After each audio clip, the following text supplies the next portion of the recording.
First Contact's price. Commander Sarah Chen stood at the helm of the ESS Helios, Earth's most advanced deep space vessel, watching the holographic display with growing unease. The massive structure they'd discovered orbiting HD 40,000, 307 grams, shouldn't exist. Not here. Not anywhere. Analysis confirms it's artificial, Commander. Lieutenant Rodriguez reported from his station, dark eyes fixed on the streaming data. Composition suggests advanced metallic alloys we've never encountered before. And it's old. Really old. Sarah moved closer to the central display, studying the geometric perfection of the construct. A massive ring-shaped structure that stretched nearly 20 kilometers in diameter. Its surface was etched with intricate patterns that seemed to shift and flow when viewed directly, as if the metal itself was somehow alive. How old? She asked, though something in her gut told her she wouldn't like the answer. Rodriguez swallowed hard. Based on radiation decay and structural degradation, approximately 300,000 years. The bridge fell silent. Humanity had barely mastered fire that long ago. Life signs? Sarah asked, forcing herself to focus on procedure rather than the implications of what they were seeing.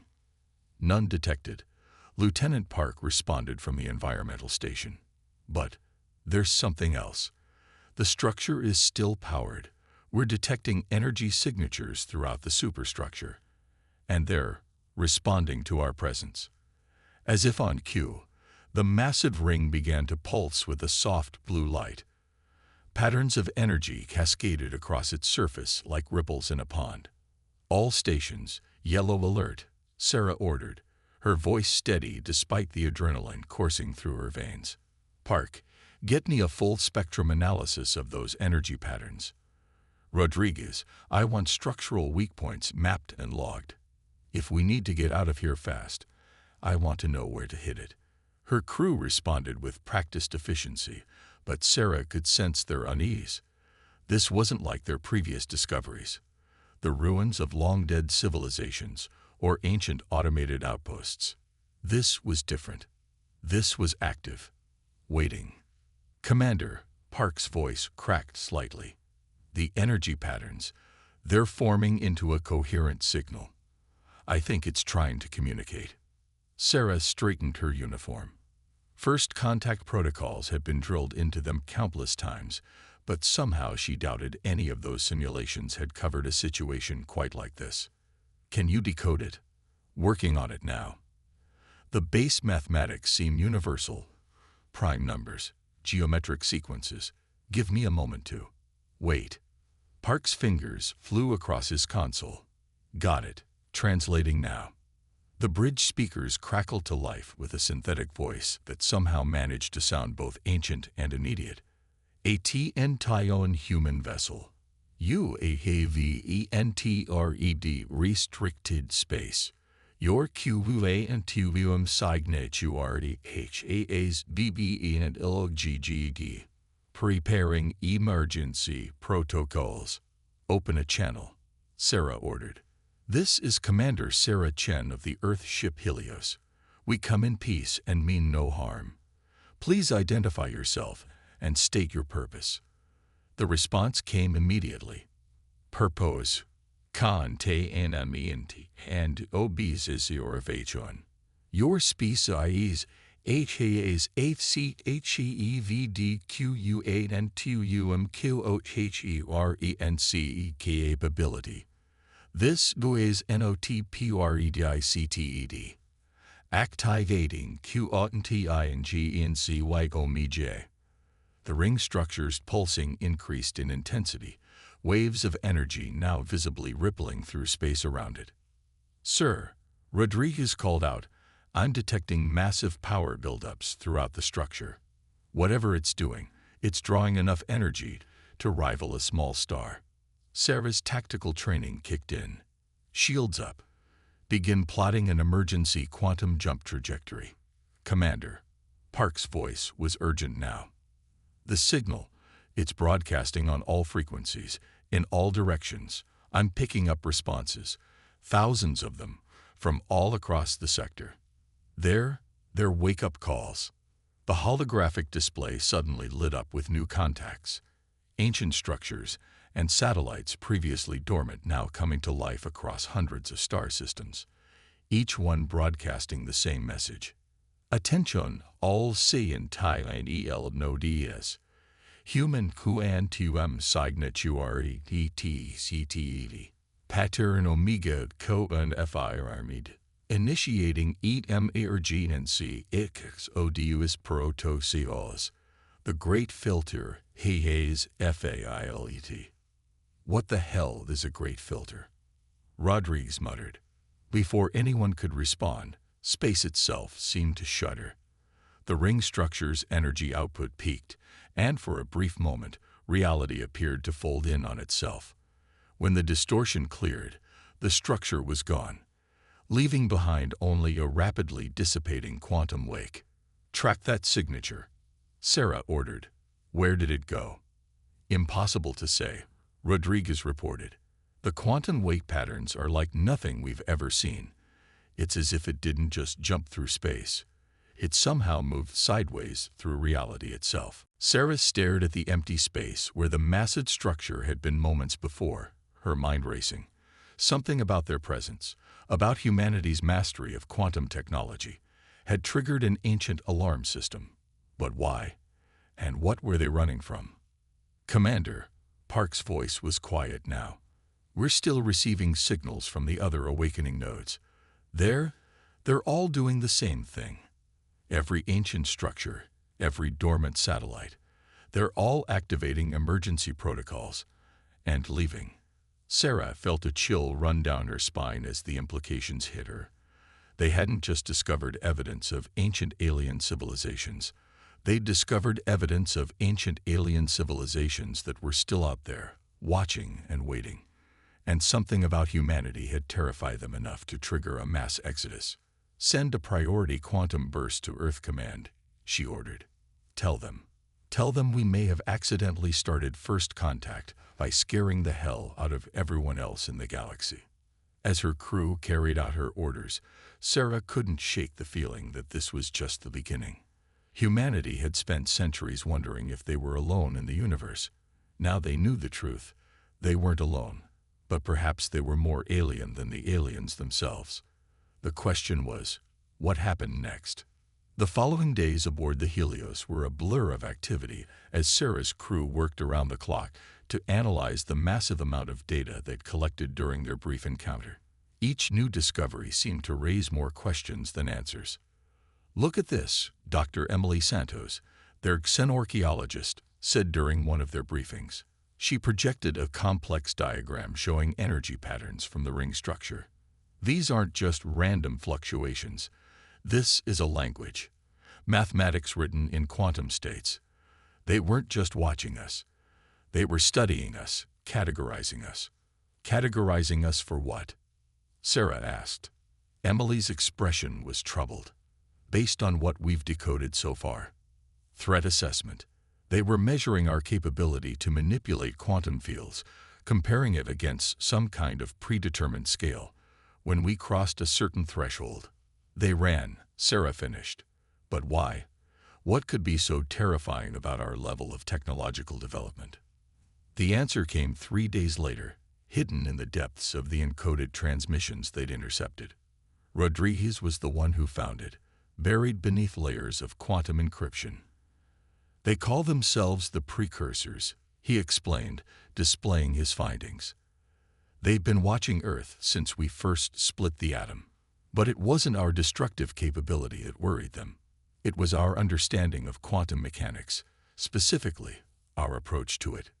Sarah leaned forward. What about our approach? According to these records, most species develop quantum technology by observing and working within existing natural laws. But humans, we look at the laws of physics more like guidelines. We don't just observe quantum states, we force them. We don't just measure uncertainty, we weaponize it. To them, we're like children who learn to pick locks on fundamental forces of the universe. The implications were staggering. Humanity hadn't just achieved advanced technology, They'd developed it in a way that the oldest, most advanced species in the galaxy found fundamentally disturbing. As Sarah prepared her final report for Earth Command, she couldn't help but wonder if they'd ever see the Precursors again. And if they did, would it be as equals, or as something else entirely? One thing was certain: the universe would never be the same. The age of humanity's isolation was over, ended not with a warm welcome, but with the sound of ancient civilizations running away in terror. The real question was, what were they running from? Was it truly humanity they feared, or did they know something about the nature of reality itself that made our approach to quantum physics so dangerous? Sarah had a feeling they'd find out soon enough. After all, humanity had never been very good at leaving mysteries unsolved, even when solving them might change everything they thought they knew about the universe. And somewhere out there, in the quantum wake of a mass exodus, the Precursors were watching, waiting to see what humanity would do next. The quantum anomaly.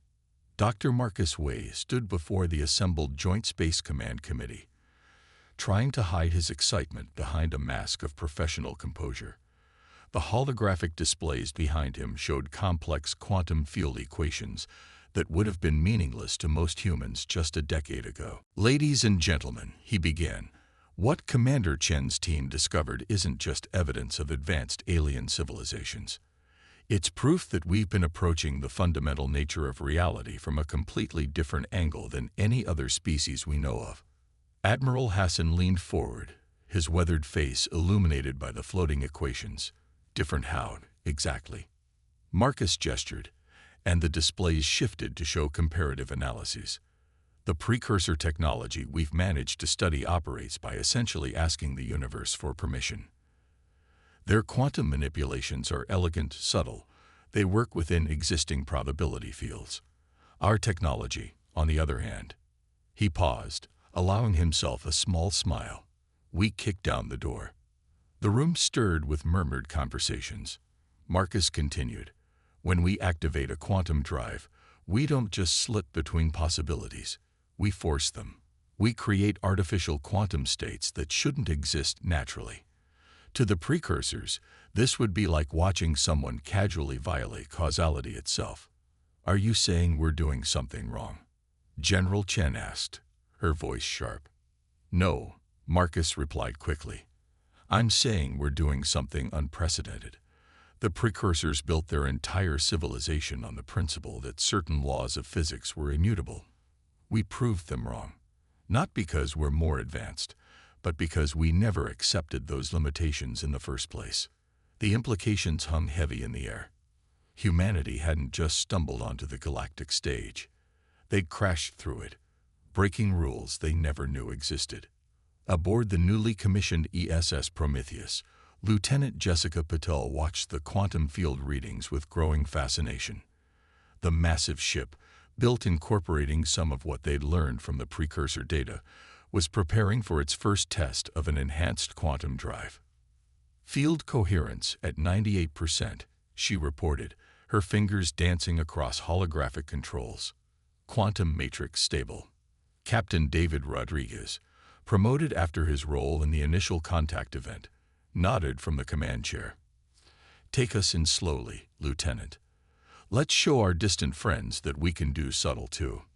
The Prometheus's drives hummed to life, but instead of the usual brutal tear through space-time, they attempted something new. The ship's quantum field expanded gradually, creating a controlled bubble of altered reality. "Sir," Jessica called out, excitement creeping into her voice, "we're picking up something strange in the quantum wake. It's like echoes." "Echoes?" "Yes, but not from our drive. These are responses." She adjusted her instruments. "Something out there is resonating with our quantum field. Multiple somethings." David leaned forward. "Can you locate the sources?" "They're everywhere, scattered across thousands of light years. It's as if we're plucking a string and hearing countless others vibrate in harmony." The implications hit David like a physical blow. The Precursors hadn't just been watching Earth. They'd seeded the galaxy with quantum-sensitive monitoring devices, and humanity had just figured out how to make them sing. Back on Earth, Marcus was reaching the same conclusion through different means. His team had finally cracked another layer of the precursor data, revealing something extraordinary. They called it the quantum web, he explained to a hastily assembled emergency session. A galaxy-spanning network of quantum-entangled nodes. They used it for communication, navigation, and monitoring. And we just accidentally learned how to access it. Admiral Hassan's expression was grave. Can they detect our access? They already have. But that's not the most interesting part. Marcus brought up new data streams. These nodes aren't just passive sensors. They're gateways. The precursors used them to travel vast distances by stepping sideways through quantum states. And thanks to our unique approach to quantum mechanics, we might actually be better at using them than they were. The room erupted in excited discussion. Humanity had just been handed the keys to the galaxy, keys that their predecessors had flooded rather than see them use. On the Prometheus, the quantum echoes were growing stronger. Jessica's instruments showed patterns emerging in the responses, patterns that looked suspiciously like language. "Captain," she called out, "I think someone's trying to talk to us." The quantum field rippled with new energy as data began streaming in.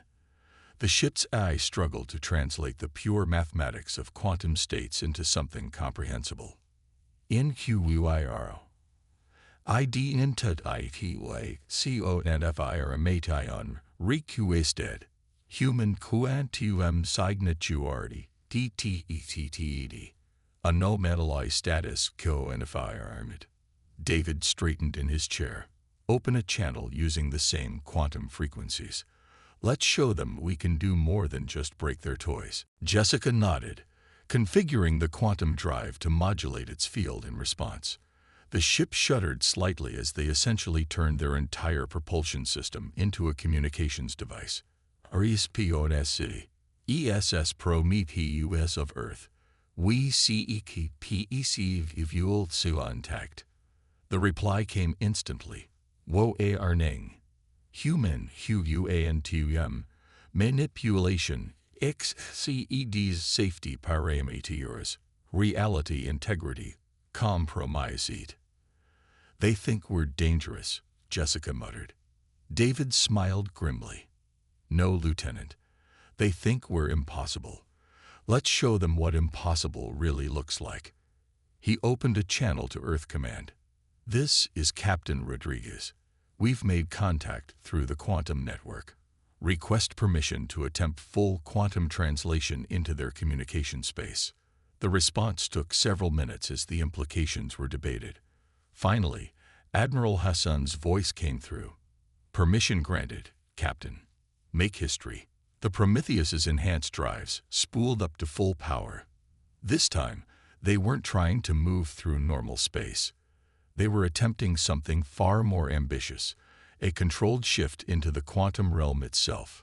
"Field coherence at maximum," Jessica reported, her voice steady despite the unprecedented nature of what they were attempting. "Quantum matrix reconfigured for full spectral translation." David took a deep breath. "Take us in." The universe seemed to hold its breath for a moment.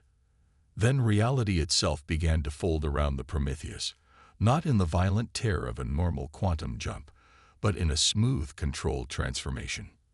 When the shift stabilized, the view screen showed something no human had ever seen before. They were still in space, but it was space seen through the lens of quantum probability. Stars became clouds of possibility. Planets were spheres of overlapping quantum states, and running through it all was a shimmering web of connections.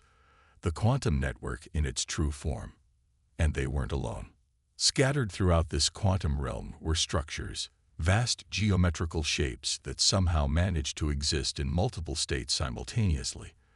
The precursors hadn't just fled normal space. They descended to a higher level of reality itself. Observation. Humans,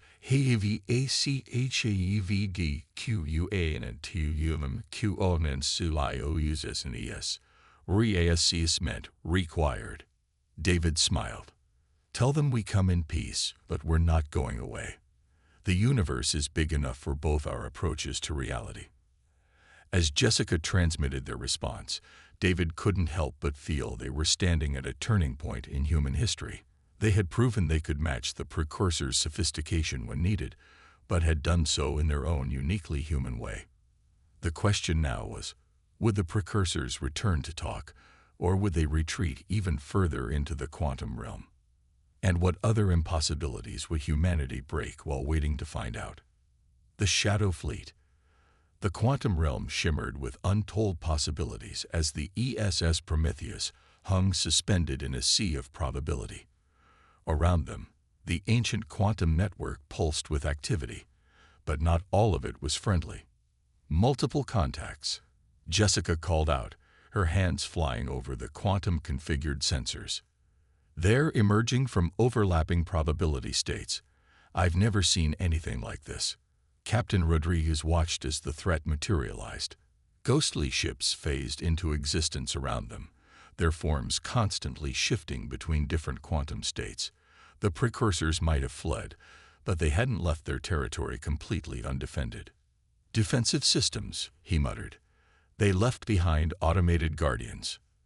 The shadow ships moved with impossible grace, each one existing in multiple positions simultaneously. Traditional targeting systems would be useless against enemies that occupied every possible location at once. Unauthorized DQUANTUM entity DTECTD. Initiating containment protocols. The message reverberated through the quantum network as the Shadow Fleet moved to surround them. The Prometheus's quantum drive hummed as it maintained their presence in this strange realm, but warning indicators showed the strain of keeping the ship partially phased into quantum space. They're not trying to destroy us, Dr. Emily Santos observed from her science station. Look at their formation. They're trying to force us into a specific quantum state. They want to lock us down, restrict our movement through probability space. David nodded grimly. They want to put us back in our box, make us play by their rules. He straightened in his command chair. Not happening. Lieutenant Patel, prepare the new quantum torpedoes. Jessica's eyes widened. Sir, they haven't been tested in this realm. We don't know what will happen. That's exactly what we're counting on. The Precursors built these guardians to counter their own predictable approach to quantum mechanics. Let's show them something new. The Shadow Fleet pressed closer, their quantum fields attempting to override the Prometheus's own probability matrix. Traditional shields meant nothing here. This was a battle of mathematical precision versus human improvisation. Quantum torpedoes armed, Jessica reported. But sir, in this realm, the torpedoes will interact with all possible quantum states simultaneously. The chain reaction could be unpredictable. David smiled. Unpredictable is what humans do best. Fire. The torpedoes launched, but instead of normal projectiles, they were more like directed waves of quantum uncertainty. They struck the Shadow Fleet's formation, and something remarkable happened. Reality itself seemed to hiccup. The carefully maintained quantum states of the Guardian ships suddenly exploded into chaos as the human-designed weapons introduced random variables into their perfect equations. Ships that existed in multiple states simultaneously were forced to collapse into single possibilities, their advanced quantum tech overwhelmed by human ingenuity. ALEART. Unknown QUANTUM interference. DETCTED. Probability WAMATRA. CES Kelgon Promycete. Recalculating. They're adapting, Emily warned. The remaining ships are adjusting their quantum frequencies. Our torpedoes won't work twice. David watched as the Shadow Fleet regrouped, their forms becoming even more unstable as they prepared for another attack. Dr. Santos, what exactly happens when a ship in quantum flux is forced into a single state? Emily's fingers flew over her console as she ran calculations. They seemed to be designed to exist in quantum uncertainty. Forcing them to collapse into normal space might overload their systems. But her eyes widened. Captain, if we could generate a large enough field of quantum certainty, we might be able to force them all to materialize at once. Can we do that? Emily shared a look with Jessica. Maybe. But we'd have to drop our own quantum field first. We'd materialize back in normal space, become a fixed point they'd have to interact with. And if it doesn't work, we'll be vulnerable to their attacks, Jessica added. David considered their options. The Shadow Fleet was regrouping, preparing to try containing them again. They needed to act fast. Do it. Drop our quantum field. Let's give them something solid to think about. The Prometheus shuddered as its quantum drive powered down. For a moment, the crew felt the strange sensation of possibility, collapsing into certainty as they rematerialized in normal space. The Shadow Fleet suddenly appeared uncertain, their quantum states fluctuating as they tried to interact with this unexpected development. Now, Lieutenant, full power to the quantum wake generators. Jessica activated the ship's drives, but instead of trying to enter quantum space, they generated a massive field of quantum certainty, a bubble of fixed reality that expanded outward like a shock wave. The effect was immediate and dramatic. The shadow ships, designed to exist in quantum uncertainty, were suddenly forced to choose single states. Their elegant quantum matrices collapsed one by one, leaving them as solid ships in normal space, and far less capable than their quantum forms had suggested. Critical error. Huantumflux.com. Promised. Initiating emergency protocols. The materialized ships, stripped of their quantum advantages, began to power down. Their creators had never imagined them operating in purely normal space, and they had no protocols for this situation. We did it, Jessica breathed. We actually did it. We beat quantum technology with certainty. David allowed himself a small smile. Sometimes the simplest solution is the most unexpected, especially if you're used to thinking in infinite possibilities.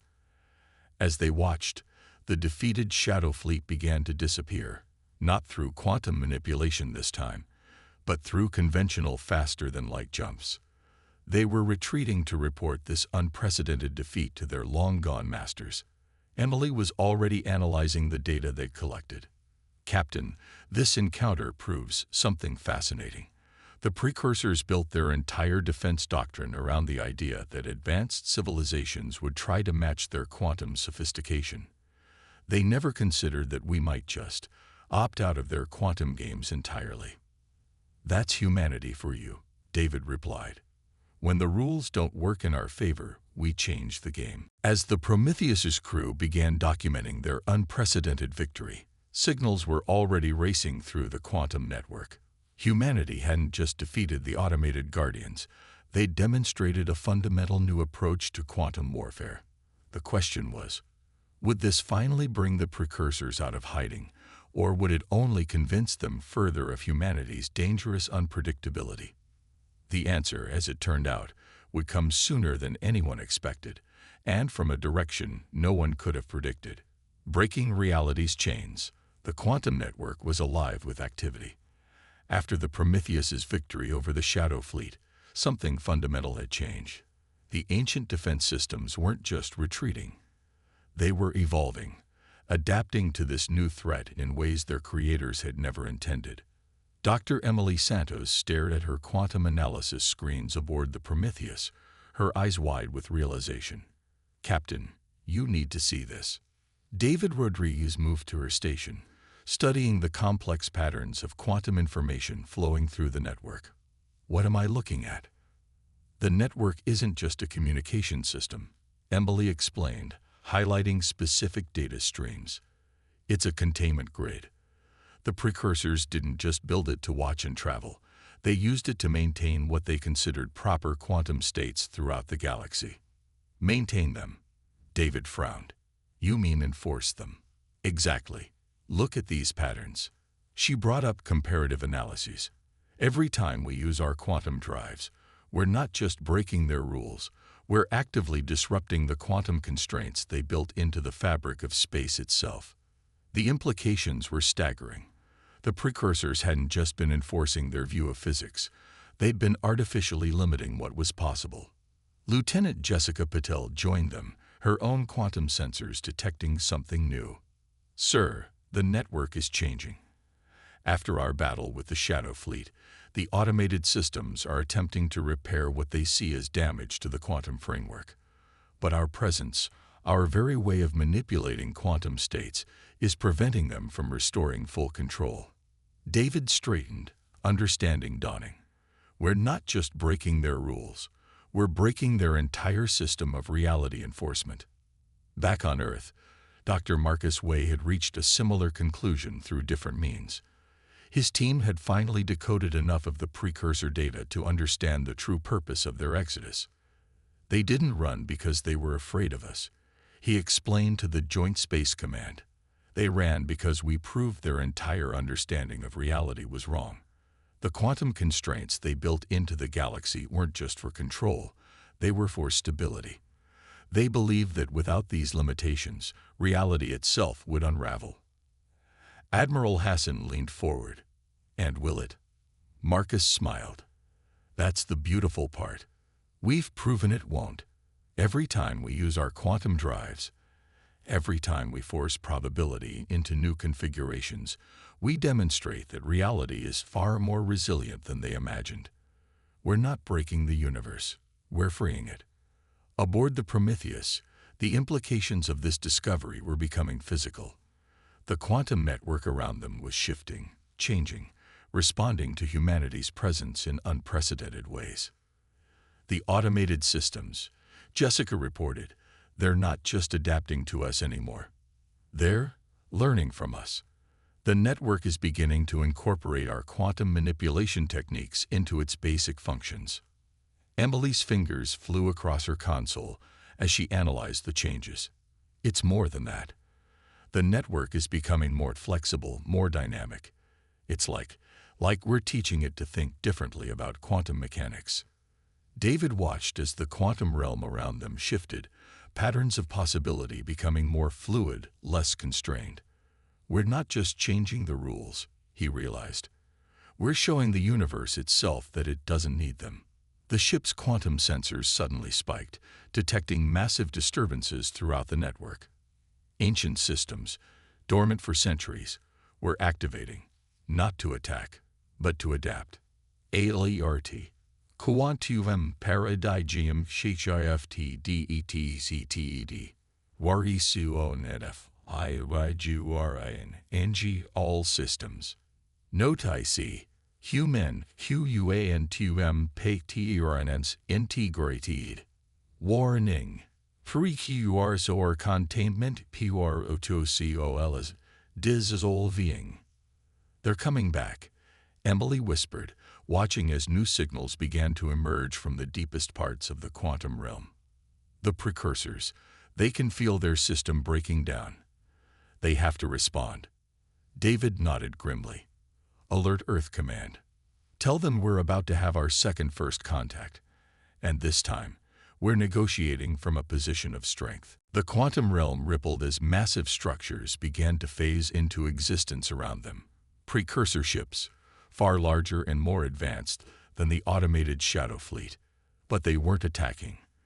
They were watching, analyzing, perhaps even learning. Communication, INNITIE. HED. Human QUANTUM signature recognized. Observation. Reality parameteras EXCEDPREDICTED limitations. Request.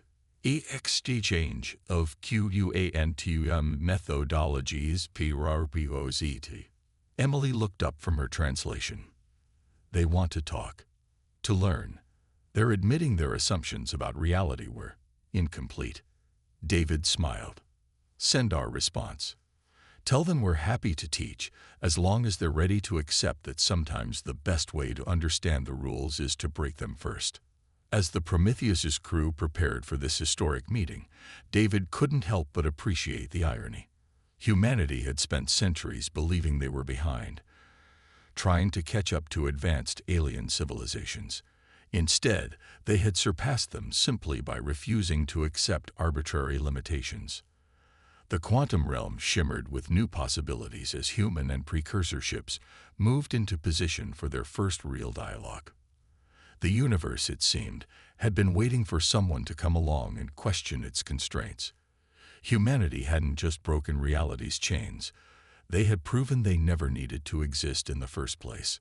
And somewhere in the quantum network, reality itself seemed to sigh in relief, as if grateful that someone had finally set it free. Inheritors of the void. The quantum conference chamber aboard the Prometheus defied conventional physics. It existed simultaneously in normal space and the quantum realm, allowing both humans and precursors to meet in a shared reality. Captain David Rodriguez stood before the assembled representatives of both species, still amazed by the sight of the precursors themselves. They manifested as shifting patterns of quantum probability, their true forms existing in multiple states at once. Yet they had chosen to partially collapse their quantum matrices to communicate with humans directly, a gesture of respect that wasn't lost on anyone present. "We observed your species for millennia." The precursor speaker's thoughts translated directly through the quantum field. "We watched you navigate reality with a freedom we had forgotten was possible. Where we saw walls, you saw doors. Where we enforced limits, you found opportunities." Dr. Emily Santos, now Earth's lead quantum physicist, stepped forward. "You built a framework to contain reality because you feared what might happen without it. But in doing so, you limited not just physics, but the potential of all species in the galaxy." The precursor's form shimmed with what might have been agreement. Our ancestors believed they were protecting the universe from chaos. Each quantum constraint, each limitation on probability manipulation, was meant to ensure stability. We never considered that reality itself might be more resilient than we imagined. "Fear often leads to excessive caution," David offered. "But sometimes the greatest discoveries come from being willing to take risks." The quantum realm around them pulsed as more precursor ships arrived through the network. But unlike their first encounter, these arrivals brought not terror but curiosity. The oldest civilization in known space had returned not to contain humanity, but to learn from them. Back on Earth, Dr. Marcus Way addressed the United Earth Council, explaining the historic implications of what was happening. "The precursors didn't just limit quantum mechanics," he explained. "They created an artificial framework of physical laws layered over the natural universe. For hundreds of thousands of years, every species that achieved spaceflight did so within these constraints, never knowing they were operating in a restricted version of reality. And humans broke through these constraints without even knowing they existed." Council President Chen mused. Marcus nodded. "Our reckless approach to quantum physics accidentally proved that their entire system of reality management was unnecessary. We showed them that the universe doesn't need training wheels." In the quantum conference chamber, the discussion had turned to the future. The precursor speakers' form stabilized as they made their proposal. "We offer an exchange. Our knowledge of quantum mechanics, gathered over millions of years, for your understanding of unrestricted physics. Together, we might achieve what neither of our species could alone." Emily glanced at David, who nodded. "We accept," she said, "but on one condition. The quantum containment network must be fully deactivated. All species should have the chance to explore reality's true potential." The precursor's form rippled with what might have been laughter. "You still don't understand. The network began deactivating the moment your ships first breached our quantum constraints. Your very existence proves it is no longer needed." As if in response to these words, the quantum realm around them shifted. The rigid framework that had governed physics for eons began to dissolve, replaced by something more dynamic, more alive. "8L-Eort. QUANTUM. CONTNMENTPR2OCOS. Dies ENJ Jing. No Tud I see.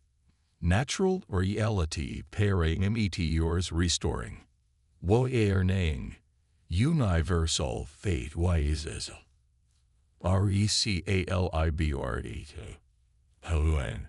In progress." "What's happening?" Jessica asked from her station, watching as the quantum readings went wild. Emily's eyes widened as she analyzed the data. The artificial constraints are falling away. We're seeing reality as it truly is for the first time in millions of years. The precursor speaker's form became more defined, more present. For too long, we were the guardians of a cage we built ourselves.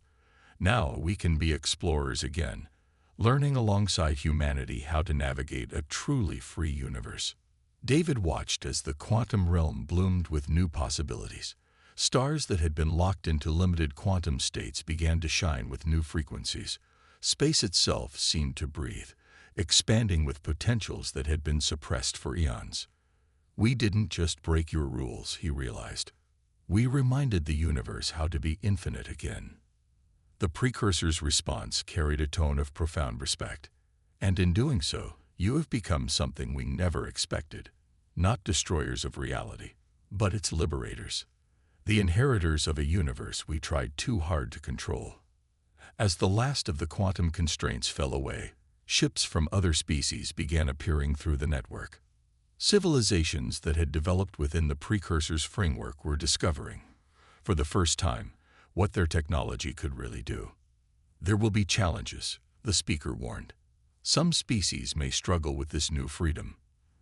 They will need guidance to understand these expanded possibilities. Emily smiled. Then we'll teach them what we know best, that the only true law of physics is that laws are meant to be broken. The quantum realm shimmered with new energy as reality adjusted to its restored freedom. Humanity had done more than prove themselves to the galaxy's eldest civilization. They had freed the universe itself from artificial constraints. And as human and precursor ships began their first joint quantum jump into uncharted space, David couldn't help but wonder what other impossibilities waited to be proven possible in this newly unleashed reality. The universe, it seemed, had been waiting for someone to come along and remind it how to be infinite again. Humanity hadn't just inherited the void. They had given it back its wings.